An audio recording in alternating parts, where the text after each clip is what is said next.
Now अब हम देखेंगे टाइप्स ऑफ फोर्स के बारे में, ठीक है। तो टाइप्स ऑफ फोर्स में आपके जो टेक्स्ट बुक में है दिया गया है, दैट्स आपके यहाँ सिलेबस में है, दैट्स बैलेंस्ड एंड अनबैलेंस्ड, वही हम पढ़ेंगे, ठीक है। Types of force, that's balanced force and unbalanced force. इसमें यही दो फोर्स नहीं है, इसमें बहुत सारे फोर्सेस है, ठीक है। जैसे फॉर एग्जांपल अगर मैं फोर्स की बात करूंगा, टाइप्स ऑफ फोर्स की, तो फोर्स में क्या क्या आएंगे, फोर्स टाइप्स ऑफ फोर्स, ये दो नहीं है, और भी बहुत कुछ है, जैसे मैं अभी ये सिखाऊंगा, ठीक है। फॉर एग्जांपल आपको ये लिखने की जरूरत नहीं है, जस्ट आपको समझना है कि मतलब और क्या क्या फोर्स है इसमें, ठीक है। बस आपको अगर लिखना है तो बस यही है, that's balanced force and unbalanced force. अगर आपको लिखना है तो वीडियो पॉज करके आप लिख सकते हो, ठीक है। टाइप्स ऑफ फोर्स में और क्या क्या फोर्स आते हैं, जैसे फॉर एग्जांपल इसमें आता है फर्स्ट, अगर हम देखेंगे contact contact force, contact forces. Next non contact forces, non contact forces. और एक फोर्स आता है, that's weak force, weak force. और एक फोर्स आता है, that's nuclear force, nuclear force. अब कंटैक्ट में फोर्स क्या क्या आता है, कंटैक्ट फोर्स में फॉर एग्जांपल मान लो यहाँ पे देखो, ये यहाँ पे है, फॉर एग्जांपल इसने इसके साथ कंटैक्ट किया, अगर आप देखोगे यहाँ से एक अपोजिट फोर्स आएगा इसमें, ठीक है, this is the force of friction, ठीक है। आ गया एक फोर्स, अब इसमें क्या क्या आएंगे, यहाँ पे कंटैक्ट होगा, ठीक है, जैसे कंटैक्ट फोर्सेस। फर्स्ट इसमें आएगा, अगर आप देखोगे फ्रिक्शन फोर्स, फ्रिक्शन फोर्स।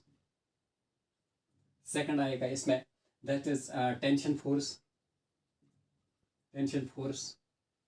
अब टेंशन फोर्स क्या होता है, जैसे कि फॉर एग्जांपल ये वो टेंशन नहीं है जो आप समझोगे, वो जो देते हैं वो वाला टेंशन नहीं है, यहाँ पे वो ये टेंशन फोर्स है। जैसे फॉर एग्जांपल हम लोग कोई ऑब्जेक्ट घुमाते हैं, जो ही हम घुमाते हैं ना, ठीक है, तो हमने फॉर एग्जांपल वो रस्सी से बांधा होगा, जो ही हम घुमाते हैं तो आप लोगों ने देखा रस्सी में जो एक फोर्स आएगा, ठीक है, उसी को हम बोलते हैं जैसे टेंशन फोर्स।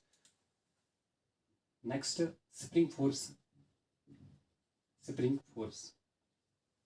जो स्प्रिंग में फोर्स होता है, जैसे हम स्ट्रेच करते हैं या कंप्रेस करते हैं, ठीक है, उसमें जो फोर्स प्रोड्यूस होता है दैट्स द स्प्रिंग फोर्स, ठीक है। और अब नॉन कंटैक्टिव की बात करेंगे। नॉन कंटैक्टिव में फर्स्ट आप देखोगे ग्रेविटेशनल फोर्स, हर बार आपने देखा होगा, फॉर एग्जाम्पल कोई ऑब्जेक्ट नीचे गिर रहा है, ना तो कंटैक्ट हो रहा है ना कुछ, बट फिर भी उसको ग्रेविटी अपनी तरफ खींच रहा है, ग्रेविटेशनल फोर्स, ग्रेविटेशनल फोर्स। लिखने की जरूरत है, बस आपको जैसे बस ये याद रखना, क्योंकि ये आपके सिलेबस में अभी नहीं है, ठीक है।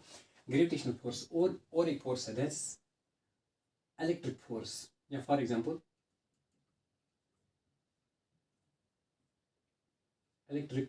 Electrostatic force, electrostatic force. जैसे फॉर एग्जांपल हमारे पास चार्ज होते हैं, ठीक है, कैसे वो फोर्स प्रोड्यूस करते हैं, जैसे इलेक्ट्रोस्टैटिक फोर्स। और एक फोर्स है that's magnet force, magnetic force. For example आप लोगों ने मैग्नेट देखा होगा, एक दूसरे से वो मतलब कैसे अट्रैक्ट करते हैं, क्या वो कंटैक्ट होते हैं, नहीं कंटैक्ट, वो इन कंटैक्ट नॉन कंटैक्ट फोर्स में आता है, ठीक है। बाकी आप देखोगे वीक फोर्स में, जैसे वंडरवाल्स फोर्स है, ये केमिस्ट्री में आ जाएगा, ठीक है। न्यूक्लियर फोर्स से आप खैर जो है आप देखोगे, मतलब देखो और भी बहुत सारे फोर्सेस है, क्या क्या फोर्सेस आए हैं इसमें, ठीक है।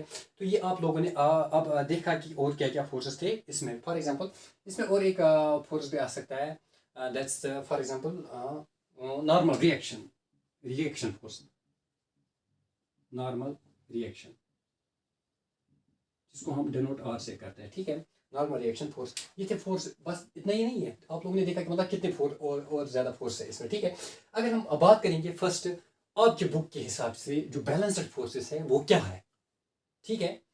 अगर मैंने यहाँ पे डेफिनेशन दो लिखी है। फर्स्ट डेफिनेशन अगर की बात करूँगा, forces acting on an object which do not change, the state of rest or uniform motion of it are called balanced forces. For example मेरे पास ये मार्कर है, ये इस स्टेट में है, ठीक है। फॉर एग्जाम्पल अगर हम देखेंगे यहाँ पे, तो इस पर कोई फोर्स अप्लाई नहीं हो रहा है, बट असल में इस पर फोर्सेस अप्लाई हो रहे हैं। जैसे फॉर एग्जाम्पल ये यहाँ पे हैं, ठीक है, यहाँ पे अगर आप देखोगे, ठीक है, मैं एक काम करता हूँ, इसको रेस्ट में रखता हूँ, रखा मैंने रेस्ट में। अगर आप देखोगे मेरे मतलब आपके हिसाब से शायद इस पर कोई फोर्स अप्लाई नहीं हो रहा है, बट इस पर फोर्स अप्लाई हो रहा है। वो कैसे? नीचे से भी। क्यों? फोर्स ग्रेविटेशन जो मैंने अभी बताया, ग्रेविटेशनल फोर्स भी है, ठीक है, ग्रेविटी। ऊपर से भी नॉर्मल रिएक्शन इसको ये बैलेंस कर रहा है, यहाँ से भी और यहाँ से भी, ठीक है। तो दैट मीन्स ये बैलेंस्ड है, ठीक है। फोर्स फॉर एग्जांपल आप ऐसे आप समझो, अगर हम किसी पे फोर्स अप्लाई कर रहे हैं, ना तो वो हिल रहा है ना तो वो डल रहा है, ठीक है, ना तो वो हिल रहा है ना तो फॉर एग्जांपल मान लो मैं यहाँ पे इस पे फोर्स अप्लाई कर रहा हूँ, ना तो ये हिल रहा है ना तो ये डल रहा है, ठीक है, तो ये तो चेंज नहीं हो रहा है, ठीक है। या फॉर एग्जांपल कोई जो यूनिफॉर्म मोशन में होगा उस पर हम फोर्स अप्लाई करेंगे, वो अपनी पोजिशन वोशन चेंज नहीं, वो जिस स्टेट में है उसी स्टेट में रहेगा, उनको हम बोलते हैं बैलेंस्ड फोर्सेस। क्या बोलते हैं? Balanced forces. या फॉर एग्जांपल और एक डेफिनेशन है यहाँ पे, if the resultant of all the forces acting on a body is zero. For example resultant means यहाँ पे net force, resultant of force means net force. For example अगर body पे बहुत सारी फोर्सेस अप्लाई हो रहे हैं बट वो ना तो मूव हो रहे हैं, कुछ भी नहीं हो रहा है उसमें, दैट मीन्स उसका जो नेट रिजल्टेंट फोर्स जो है दैट्स द जीरो। अब ये आप कैसे समझो? फॉर एग्जांपल मान लो ये ग्राउंड है, ठीक है, ये ग्राउंड है, यहाँ पे एक हैवी बॉक्स है, ऐसे आप समझो, यहाँ पे एक हैवी बॉक्स है, मान लो ये हैवी बॉक्स है, क्या है? हैवी बॉक्स है। अब इस पे हम क्या कर रहे हैं? इस पे हम पुश कर रहे हैं, ठीक है, पुश कर रहे हैं। जो ही हम इस पे पुश करेंगे तो यहाँ से आएगा force of push, force of push, जिसको आप बोलोगे अप्लाइड फोर्स, अप्लाइड फोर्स, ठीक है। आ गया एक फोर्स। अब इसमें और एक फोर्स है, किसमें? इस हैवी बॉक्स में, दैट इज फ्रिक्शनल फोर्स, मतलब जो अपोज करेगा हमें। फॉर एग्जांपल हम इसको धक्का दे रही है तो अभी मतलब जा नहीं रहा है, मूवमेंट इसमें नहीं आ रही है, तो इसमें और एक फोर्स है, दैट इज फ्रिक्शन फोर्स या फोर्स ऑफ फ्रिक्शन, जैसे फोर्स ऑफ फ्रिक्शन, ठीक है। अब यहां से भी एक फोर्स है, कहां से भी?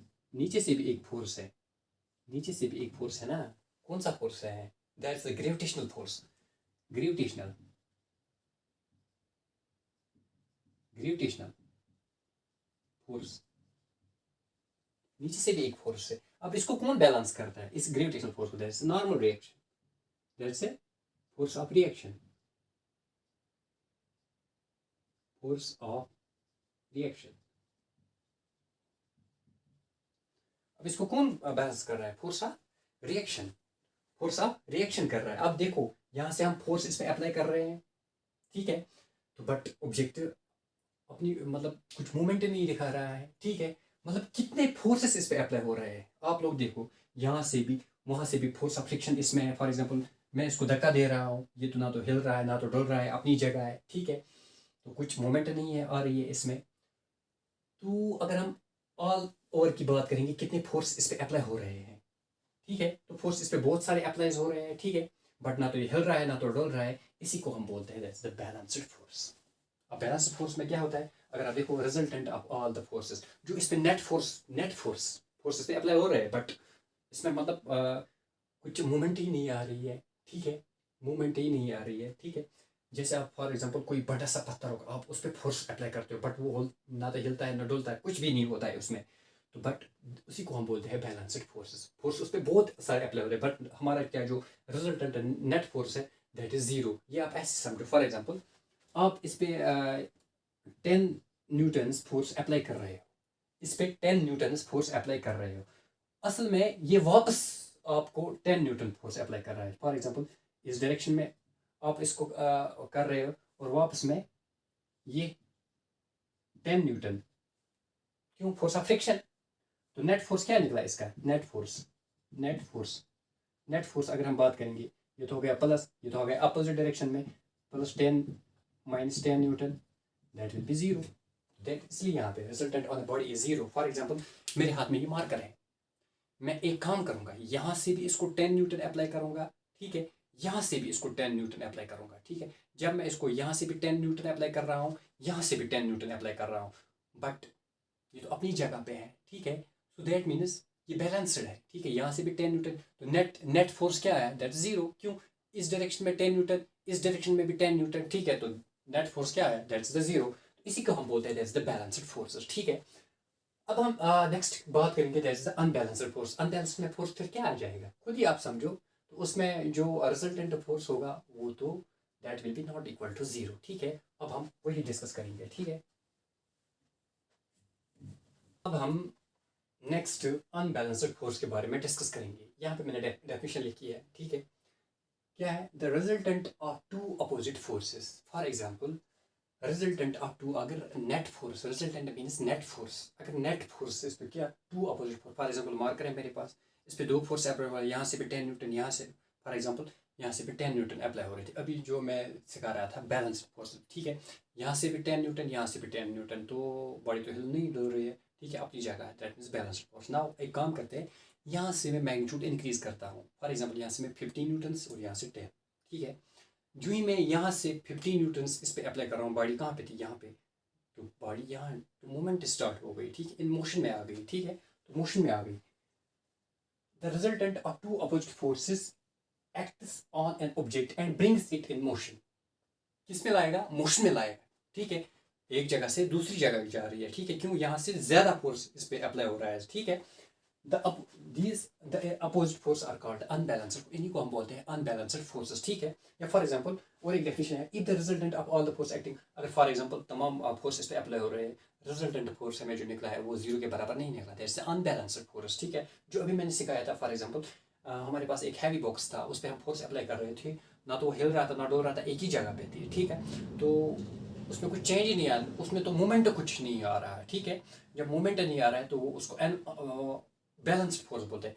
बट मैंने एक काम किया, अब मैं और एक ले आता हूँ, एक पर्सन और एक ले आता हूँ, अब इसको धक्का देते हैं। अब हमने मतलब जो फोर्स है उस पर वो एक्स्ट्रा लगाया, जो ही हमने उस पर फोर्स एक्स्ट्रा लगाया तो बॉडी में मूवमेंट आ गई, तो दैट मीन्स हमने एक्स्ट्रा फोर्स उस पर लगाया। तो दैट मीन्स अगर हम पहले 10 न्यूटन लगा रहे थे, अकेला मैं 10 न्यूटन लगा रहा था, अब मेरे साथ और एक पर्सन आया, ठीक है। अब हमने ज़्यादा इस पर फोर्स अप्लाई किया, ठीक है।